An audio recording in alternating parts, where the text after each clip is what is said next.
इस नई कहानी की शुरुआत में हम लोग एक काफ़ी खुशी का दिन देखते हैं। यहाँ पर जुआन जो कि इस कहानी की हीरोइन है, बेस्ट एक्ट्रेस का अवार्ड लेने के लिए गई हुई थी। उसका फियांसे गो भी वहाँ पर था, लेकिन तभी वो उसे अप्रिशिएट करने के बजाय उससे ये अवार्ड छीन करके उसकी गर्लफ्रेंड और जुआन की सौतेली बहन जिंग को दे देता है। एक्चुअल में गो उसे धोखा दे रहा था, उसका अफेयर जिंग के साथ चल रहा था। इतना ही नहीं, वो वहाँ पर जुआन के प्राइवेट फ़ोटोज़ भी सबके सामने लीक कर देता है। जुआन यहाँ पर काफ़ी ज़्यादा एम्बेरस फील करती है और घर चली जाती है। थोड़ी देर बाद वो दोनों वहाँ पर उससे मिलने के लिए आते हैं, जहाँ पर कि वह बहुत बुरी तरीके से टूट गई थी। जिंग यहाँ पर आकर के जुआन का मजाक उड़ा रही थी। वो दोनों कहते हैं, हम तो सिर्फ तुम्हारे साथ गेम खेल रहे थे ताकि तुम्हारे कमाए हुए पैसे अपने नाम करा सके, और जब हमने तुमसे बहुत सारा प्रॉफिट कमा चुका है तो फिर अब हमें तुम्हारी कोई ज़रूरत नहीं है। और वो लोग यहाँ पर जुआन को मार डालते हैं। लेकिन यहाँ पर तभी टाइम में ग्लिच होता है और जुआन की आँख खुलती है और वो खुद को कुछ साल पहले पाती है। उसे ऐसा लगता है कि सच में वो रिबॉर्न हो गई है। उसे भरोसा नहीं होता है। अब वो लेगी अपने मौत का बदला, क्योंकि फ्यूचर में क्या क्या होने वाला है वो सारी बातें जानती थी।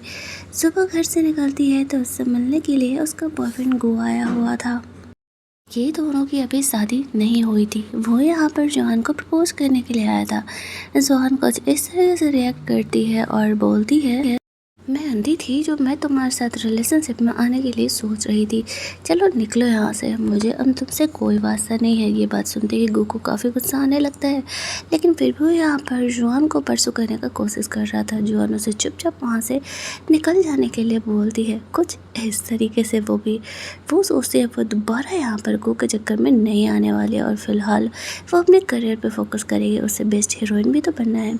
यहाँ पर उसे कॉल आता है कि एक न्यू ड्रामा के लिए ऑडिशन होने वाला है। अब जुआन को पता था कि वो इस ऑडिशन में सेलेक्ट हो जाएगी, इसलिए वो काफ़ी एक्साइटेड हो करके उस ऑडिशन के लिए निकलती है। ऑफिस के बिल्डिंग में पहुंचती है तो वहाँ पर उसकी सौतेली सिस्टर जिंग अपनी चमचियों को लेकर के आ जाती है जुआन को परेशान करने के लिए। वो भी इसी फील्ड में थी। जुआन उसे भी सबक सिखाती है। उसे पता था ना कि जिंग का अफेयर चल रहा है ऑलरेडी गो के साथ, तो वो उसे एक बार भी मौका नहीं देती है उसे बुली करने का।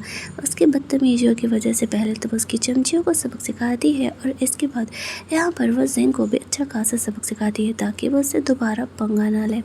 लेकिन गलती से यहाँ पे वॉशरूम का डोर लॉक हो जाता है। अब जुआन को ऑडिशन देने जाना था, वो जाए तो जाए कैसे। जैसे तैसे करके वो विंडो से बाहर निकलती है। दूसरी साइड एंट्री होती है इस कहानी के हीरो केन की। वो यहाँ पर चाइना काफ़ी लॉन्ग टाइम बाद लौटा था। वो भी इसी इंडस्ट्री से बिलोंग करता है, लेकिन वो एक्चुअल में एक स्पॉन्सर है। और जुआन जब वॉशरूम से निकलती है तो गलती से वो केन के कमरे में एंटर कर जाती है। केन को देखती है वो पहुँच जाती है कि वो उसकी कंपनी का नया बॉस है।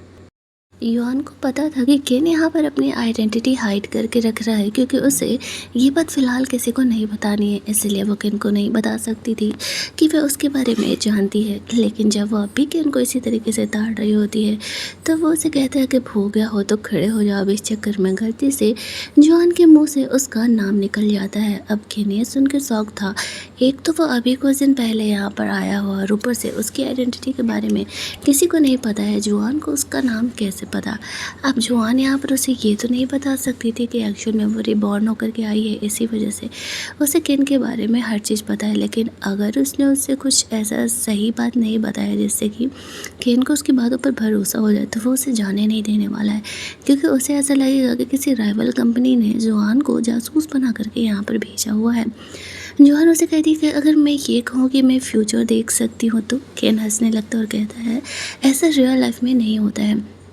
जुआन यहाँ पर उसे बताती है कि वो यहाँ पर कौन से प्रोजेक्ट पर काम करने के लिए आया है। अब इस वजह से केन को ऐसा लगता है कि जुआन सच में कोई जासूस ही है, इसी वजह से उसे इस बारे में पता है। वो उसे चुपचाप यहाँ से खिसक लेने के लिए बोलता है, इससे पहले कि वो उसको पनिशमेंट दे।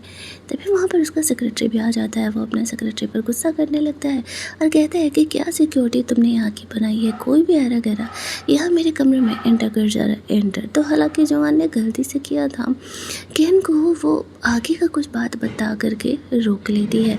केन वहाँ पर जोआन से उसका रिज्यूमे मांगता है। जोआन जब उसे अपना रिज्यूमे देती है तो वो काफ़ी नॉर्मल सा था। केन को पता चलता है कि वो उसी की कंपनी की एक एक्ट्रेस है।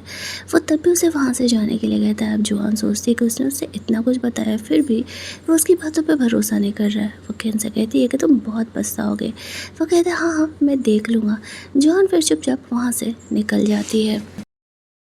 दूसरे सीन में हम लोग देखते हैं कि ज़ेंग घर जा कर के अपने मॉम डैड से यहाँ पर जोआन की बुराई कर रही होती है कि देखिए जोआन ने मेरे साथ कितना बदसलूकी किया है, और अगर इस पर उसे पनिशमेंट आप लोगों ने नहीं दिया तो फिर मैं खुद को हर्ट कर लूँगी। यहाँ पर ये जो थे ना उसके स्टेप फादर थे, वो भी जोआन को पसंद नहीं करते थे, बट उसकी मॉम की कंपनी के कुछ शेयर्स की वजह से उन्हें जोआन को अपने घर में रखना पड़ता है, इसलिए वो लोग जोआन को कुछ बोल नहीं रहे थे। दूसरी साइड हम लोग देखते हैं कि जोआन यहाँ पर घर जा रही थी, लेकिन तभी उसे पता चलता है कि ग्रैंड मदर गायब हो चुकी है।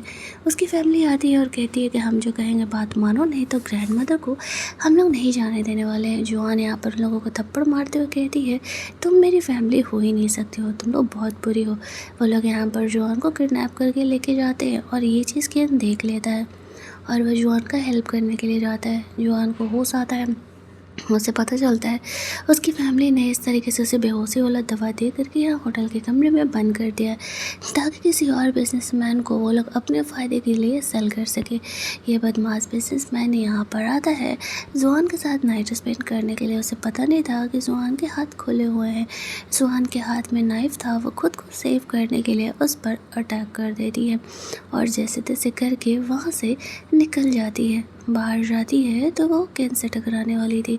इधर इसके बॉडीगार्ड जोआन को पकड़ने के लिए आ रहे होते हैं अपने बॉस को इंजर्ड कंडीशन में देख करके, और बाहर कॉरिडोर में जब जोआन केन से टकराती है तो खुद को बचाने के लिए वो हाइड करने लगती है। बॉडीगार्ड्स उसके पीछे पीछे आ रहे थे, वो लोग उसे देखना इस वजह से वो खुद को बचाने के लिए यहाँ पर केन को किस कर लेती है। अब केन उसके इस हरकत की वजह से फुल ऑन शॉक था। वो गुंडे लोग वैसे तो अभी कुछ तो चाहते हैं, लेकिन उन्हें डाउट होता है कि यही लड़की जुआन है।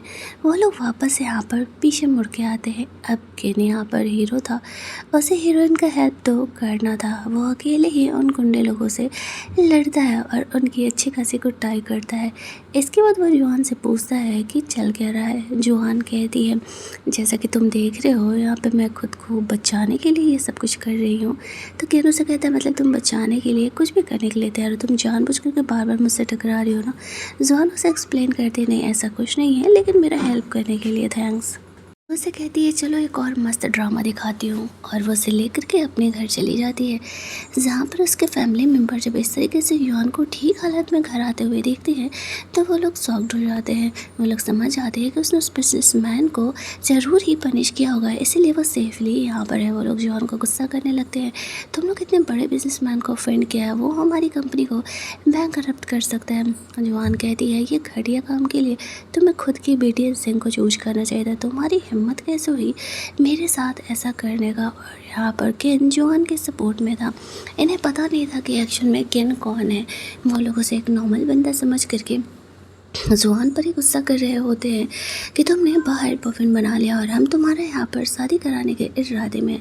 उसकी बहन भी केन को कहती है कि तुम्हारी आंखें सच में ख़राब हो गई है, जो तुम्हें जोआन पसंद आ गया और तुम उसका हेल्प करने का डिसाइड किया। केन उसे जो सबक सिखाता है कि बस पूछो मत। यहाँ पर जोआन के डैड अपने बॉडीगार्ड्स को बुलाते हैं ताकि केन और जोआन को सबक सिखाया जा सके। केन अपने सेक्रेटरी को कॉल करता है और उस बदमाश बिजनेसमैन को यहाँ पर लेकर के आने के लिए बोलता है। ये लोग इस चीज़ को काफ़ी नॉर्मली यहाँ पर ले रहे होते हैं, लेकिन तभी वहाँ पर वो बिजनेसमैन आता है और वो केन को देखते ही पहचान जाता है कि केन कौन है। वो पर्सनली उससे माफ़ी मांगने लगता है और कहता है सॉरी मुझे पता नहीं था कि जोआन आपकी गर्लफ्रेंड है, वरना मैं कभी ऐसा करता ही नहीं। इन लोगों ने जानबूझ करके मुझे ऐसा करने पे मजबूर किया था। अब यहाँ पर केन जोआन से पूछता है कि बोलो क्या करना है।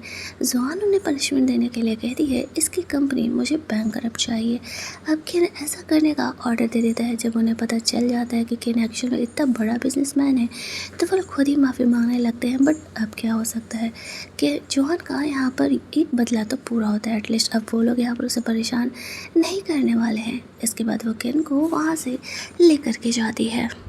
लोग वहाँ से बाहर निकलते हैं तो जुआन केन को उसका हेल्प करने के लिए थैंक्स बोलती है।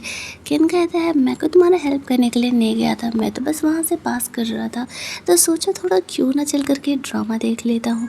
जुआन उसे कहती है कि ओके, मैं ना तुम्हारी ही कंपनी के एक्ट्रेस हूँ तो मैं बहुत अच्छा काम करूँगी ताकि तुम्हें बहुत प्रॉफिट हो सके। केन वहाँ से चले जाता है। जब वो घर लौट रहा था तो जुआन के साथ बताया हुआ मोमेंट को वो याद कर रहा होता है और यहाँ पर जुआन पर नज़र रखने का डिसाइड करता है। वो क्या काम करने वाली है, कौन से ड्रामा के लिए वो ऑडिशन देने वाली है, ये सब कुछ के बारे में पता लगाने के लिए वो अपने सेक्रेटरी को बोलता है। उसका सेक्रेटरी समझ जाता है कि केन यहाँ पर जुआन में इंटरेस्टेड हो रहा है। अगली सुबह हम लोग जुआन को देखते हैं जो कि ऑडिशन के लिए जा रही थी, तो वहाँ पर वो देखती है एक लड़की को एक बदमाश लड़का परेशान कर रहा है। वो उसका हेल्प करने के लिए चली जाती है। उसका प्रॉब्लम सॉल्व करने के बाद जुआन को पता चलता है कि अरे ये तो उसकी होने वाली फ्यूचर की मैनेजर है। यहाँ पर अभी तक वो उसकी मैनेजर बनी नहीं थी, इसीलिए वो उस लड़की को खुद की मैनेजर अभी ही हायर कर लेती है। फिर वो लोग ऑडिशन देने के लिए जाते हैं जहाँ पर कि जुआन सच में काफ़ी अच्छा ऑडिशन देती है।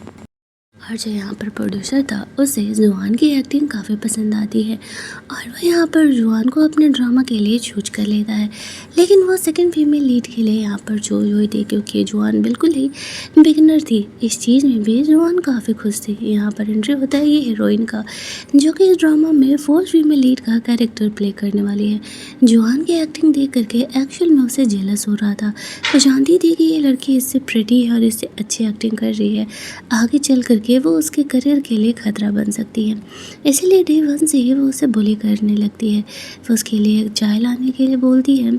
जुआन को मजबूरी में से टी ऑफ़र करना पड़ता है लेकिन वो उसके हाथ पर ही गिरा देती है। फिर भी जुआन मजबूरी में ये सब कुछ झेल रही होती है। इन सब के बीच में ये बेचारा प्रोड्यूसर आ जाया करता है।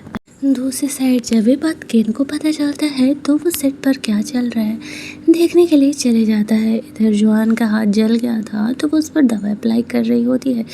उसकी मैनेजर से समझाती है कि बस कुछ दिनों की बात है, तुम्हारी एक भी मूवी रिलीज हो गई ना तो तुम भी फेमस हो जाओगी। जुआन कहती है हाँ मुझे पता है।